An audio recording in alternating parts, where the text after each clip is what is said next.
Olá, muito boa tarde. Coimbra vive intensamente por estes dias as festas da Rainha Santa Isabel. A padroeira da cidade é venerada pelos fiéis e é para eles exemplo de vida cristã. O professor Dr. António Rebelo é o presidente da confraria e está entre nós para nos revelar o alcance, a dimensão popular e a religiosidade destes festejos. Antes disso, ficam alguns temas da atualidade informativa. 6 jesuítas foram ordenados padres em Coimbra, um dia de festa para toda a companhia, também para aqueles que pertencem à antiga companhia de um dos novos sacerdotes.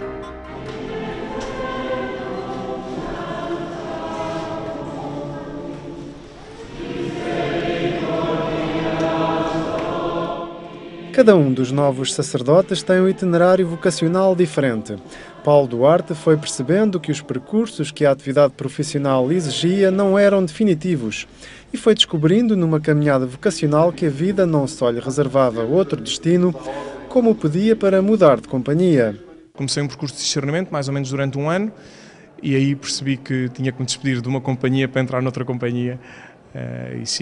Entrei na Companhia de Jesus e identifiquei-me bastante com a espiritualidade inaciana dos jesuítas, pelo modo encarnado como se vive a fé em Jesus Cristo, e a partir daí comecei o percurso e pedi para entrar na companhia, entrei o percurso e depois normal da formação na Companhia de Jesus.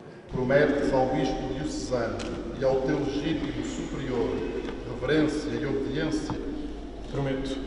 Queira Deus consumar o bem que em ti começou. Menos normal terá sido o ponto de partida para um itinerário vocacional que conheceu agora a etapa da ordenação sacerdotal. Fiz a primeira comunhão com 16 anos, não é uma idade já muito normal. Na altura não pensava seriamente em ser padre, foi mais tarde, que entretanto também fui comissário de bordo, estudei, bem, o meu sonho era ser veterinário, depois não entrei em medicina veterinária, entrei em ergonomia, depois acabei por ser comissário de bordo. E aí conheci os jesuítas em Lisboa, no Centro Universitário Padre António Vieira, mais conhecido como PAV, e começou-me a mexer por dentro, aí sim.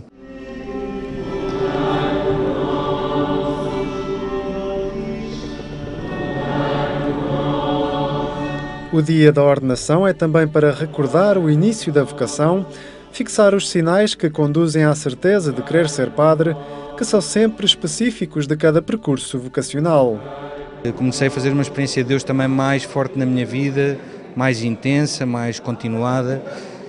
Isso foi muito importante até ter conhecido o modo de rezar dos jesuítas, o modo de estar, a sua proximidade, o modo como falavam de Deus. Isso de facto começou-me a encantar e a fascinar e começou-me a interrogar sobre é isto que eu quero.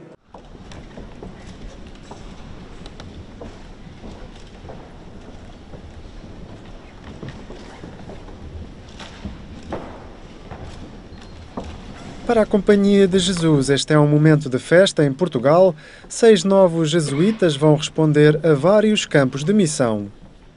É um momento de alegria para nós.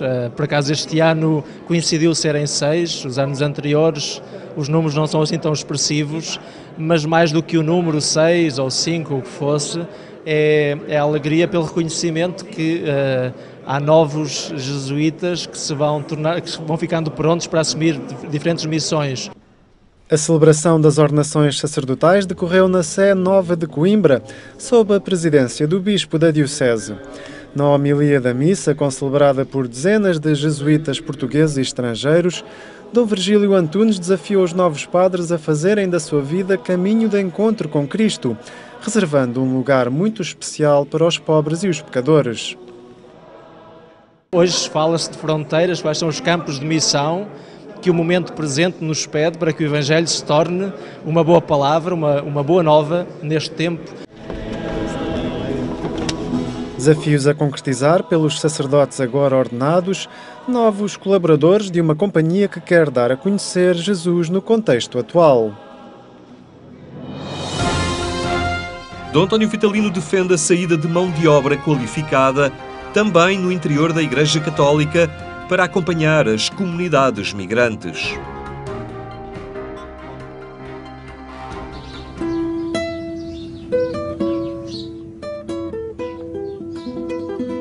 vida, nós aqui na aldeia, cada um trabalhava para as suas casas. Nós éramos 8 irmãos e todos trabalhavam para a casa. A juventude, apesar da crise que temos a viver, tem muita sorte. Hoje vivemos na era da informação. Nunca foi tão fácil de viajar ou de preparar uma nova vida. Imagens dos anos 60 a documentar a vaga da emigração que aconteceu nessa década e as memórias de quem saiu de Portugal, muitas vezes a salto. Depois, testemunhos de quem hoje se vê obrigado a procurar um posto de trabalho noutros países. Outra demandada a atingir muitos portugueses. Hoje em dia a imigração é muito diferente.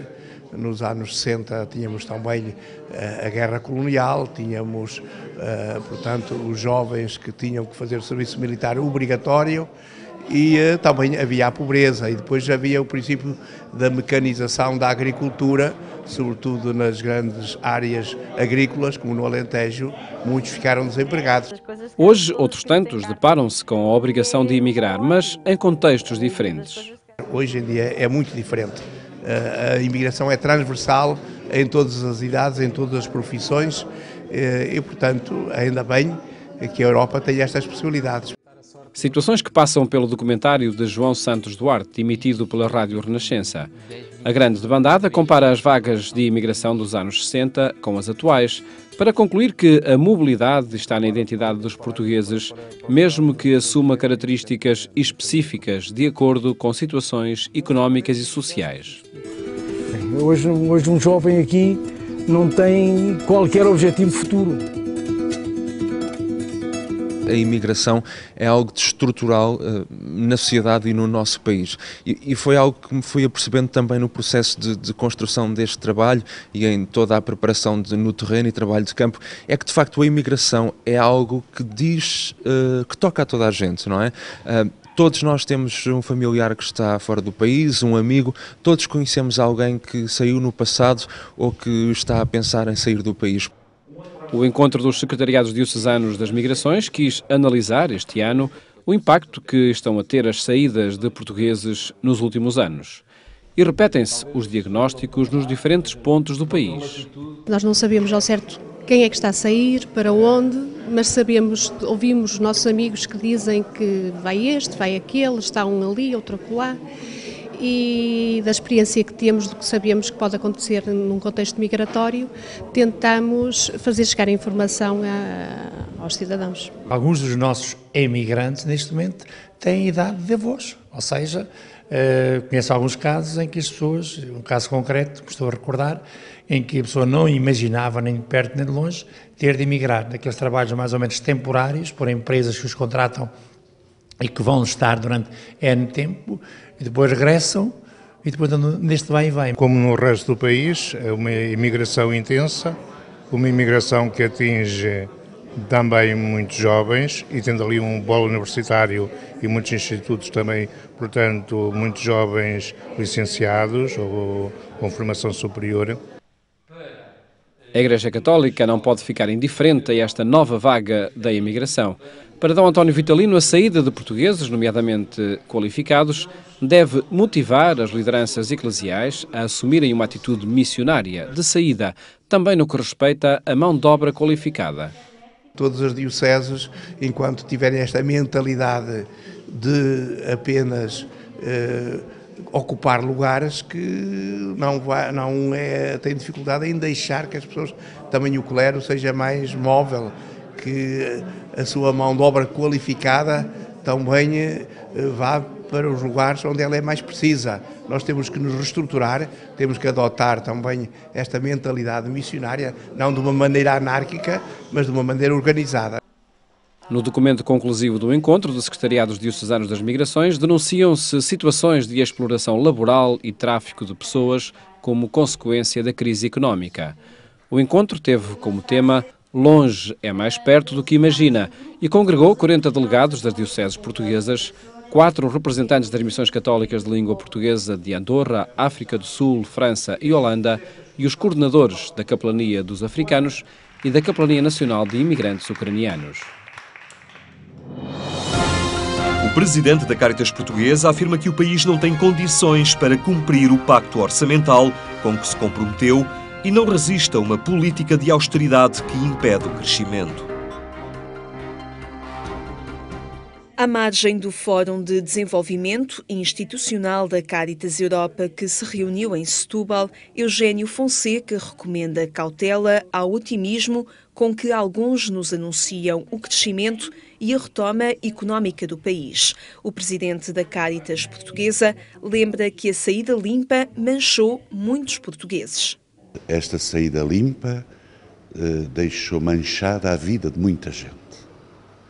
E quando pronunciarmos isto, pensemos em muita gente que tem dilacerada a vida, ficou manchada de sangue, suor e lágrimas toda a sua vida, e assim continua, para podermos sair no plano económico ou financeiro com essa terminologia de limpo. Eugénio Fonseca diz que o país vai levar muito tempo a limpar manchas da sua saída limpa, ao mesmo tempo que critica as vozes que apregoam que o pior já lá vai. O pacto orçamental que foi estabelecido, nós sabemos que não temos condições para o cumprir. Não temos condições para o cumprir. E também não podemos viver 20 anos em austeridade constante. Sim, teremos que todos fazer o esforço, todos, e eu realço todos, não só alguns, para vivermos com mais sobriedade. Porque os recursos escasseiam e por isso exige de todos maior sobriedade. E, sobretudo, exige daqueles que mais recursos financeiros têm a capacidade de abdicarem de muito supérfluo para depois disponibilizarem esse dinheiro que é supérfluo para eles, para dar condições dignas de vida, porque quando falo de sobriedade, a sobriedade não pode atingir a dignidade das pessoas. Quanto à redução do desemprego, o responsável da Caritas portuguesa lembra que os novos investimentos estão longe de compensar as numerosas falências que lançaram muitos para o desemprego e que permanecem endividados sem esperança de autonomia financeira. O pior desta crise ainda não passou, porque as pessoas que ainda não encontraram trabalho, não encontraram autonomia financeira para poderem viver dignamente, estão empobrecidas e a aprofundar o seu empobrecimento. Porquê?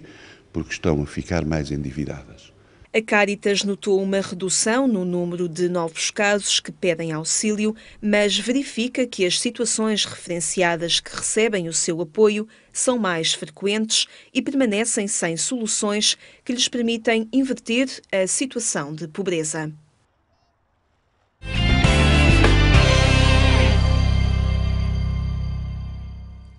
Temas disponíveis e em atualização em agência.eclesia.pt. Os próximos dias serão intensos na celebração festiva da Rainha Santa Isabel. Estão a decorrer em Coimbra as festas em sua honra e connosco está o Presidente da Confraria, o Professor Dr. José António Rebelo. Perguntava-lhe então a linha condutora destes festejos, o privilegiar não apenas a dimensão popular da festa, mas também o encontro, penso eu, com uma figura que é importante na nossa história, mas também um exemplo de vida cristã, da Rainha Santa Isabel. Exatamente. Boa tarde, muito obrigado pelo convite. De facto, a Confraria da Rainha Santa costuma celebrar sempre, todos os anos, as festas em honra da sua padroeira de Coimbra, padroeira secundária da Diocese de Coimbra, e com particular ênfase nos anos pares, porque é nesses anos que são organizadas as famosas procissões. Já iniciamos os festejos no dia 1, geralmente é sempre com um tríodo de pregação preparatório, para nos prepararmos também espiritualmente para os grandes dias, designadamente o dia da solenidade no dia 4, e depois as procissões, procissão penitencial amanhã no dia 10 e procissão solene no dia 13. De facto, os festejos profanos que normalmente estão a cargo da Câmara Municipal de Coimbra são muito variados, mas esses não se podiam naturalmente entender sem a vivência da espiritualidade da vida da Rainha Santa e de uma reflexão religiosa e celebração festiva religiosa em torno desta figura ímpar da nossa história. É um programa intenso, onde realmente, que está aqui contido, aqui neste programa, onde figuram nomeadamente essas procissões. Este é, como referia, um ano par, de 2014, por isso se concretizam essas manifestações religiosas, mas a par de toda esta expressão festiva, há também a preocupação, por parte também da confraria, de divulgar e de sublinhar a importância desta figura, que é a Rainha Santa Isabel, nomeadamente através de um livro que agora tornaram público, não é? Sim, sim. Esse é uma das iniciativas, das muitas iniciativas que a confraria procura promover, justamente para dar a conhecer a vida da Rainha Santa, permitir que as pessoas possam, mediante essa vida, também meditar e refletir acerca dos valores cristãos que orientaram a vida da Rainha Santa. Foi, de facto, há dias lançado um livro, uma banda desenhada sobre a Rainha Santa Isabel, tal como aqui já há um mês atrás, também no mesmo espaço, nos claustros do Mosteiro de Santa Clara Nova, também tinha já sido lançada uma biografia de um padre doutor José Pedro Sanz, espanhol, pela editora Aleteia, mas esta banda desenhada procura naturalmente atingir sobretudo os públicos mais jovens, mais sensíveis à imagem, mas permite perfeitamente também que públicos menos jovens possam, através dela, ter um conhecimento rigoroso da sua vida, porque esta banda desenhada foi concebida com rigor histórico, tanto no texto como na própria concepção do design e dos desenhos que foram feitos por um arqueólogo espanhol que visitou os locais. No próximo dia 10 é a procissão penitencial, a Rainha Santa. Porquê é que se dá este caráter penitencial a esta procissão? Porque é normalmente a procissão em que as pessoas têm a oportunidade de cumprir as suas promessas. As festas da Rainha Santa e designadamente as procissões são centenárias, enfim, sobretudo antes das aparições de Fátima. As festas da Rainha Santa eram seguramente as mais importantes da região centro e uma das mais importantes a nível nacional, em que havia, inclusivamente no século XIX, com bilhetes de comboio combinados para pessoas que vinham do norte do país e depois passavam aqueles dias festejando e convivendo nos areais do Rio Mondego. De alguma forma, as festas procuram sempre também nunca se desligarem da sua tradição, do seu passado, no entanto fazendo sempre uma leitura contínua dos desafios que o presente vai colocando. Esta não é a procissão final, no dia 10, é a procissão penitencial. Depois haverá uma segunda procissão, essa procissão solene que de alguma forma fecha, não é, a festa religiosa. Exato. Porque a procissão penitencial, portanto, terá início amanhã, dia 10, depois da missa das 18 horas e geralmente, enfim, chega já tardiamente à portagem, à cidade, é a visita espiritual da Rainha Santa à sua cidade e termina já muito tardiamente. Normalmente a imagem chega à Igreja de Santa Cruz por volta da meia-noite. A procissão solene parte de Santa Cruz depois da missa das 16 horas, é uma procissão que é presidida pelo Sr. Bispo, com o Santo Lenho, e nela se incorporam todas as associações mais importantes da cidade, da diocese, e algumas também de outros pontos do país que estão, de certa forma, relacionadas com a Rainha Santa. Pois há sempre esta imagem nesta procissão do cruzar o Rio Mondego, não é? Portanto, nesta deslocação entre a Igreja da Rainha Santa Isabel e a Igreja de Santa Cruz, ficam em margens opostas do rio, é sempre visualmente interessante. Sim, aliás, isto vem na sequência até de um decreto de Dom José, em que a procissão se dirigia para um dos templos da cidade, porque na altura a cidade era apenas o que estava do lado direito do Rio Mondego, na margem direita.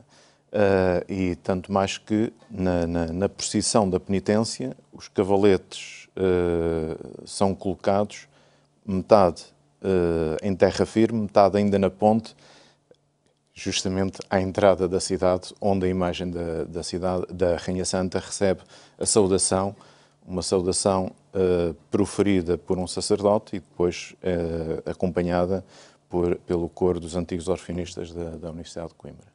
Muito bem, fica então esta proposta, e ainda aqueles que nos escutaram podem ainda deslocar-se a Coimbra e têm tempo para participar nestas duas grandes manifestações de fé, estas duas grandiosas procissões do dia 10 e depois no dia 13 de julho. Agradeço então a sua presença, Dr. António Rebelo, entre nós, para nos falar da riqueza e do alcance também espiritual desta celebração em torno da Rainha Santa Isabel. Muito obrigado. As festas em honra da Rainha Santa Isabel. Hoje em destaque aqui no programa Eclésia. Tenha então uma muito boa tarde. Até amanhã, se Deus quiser.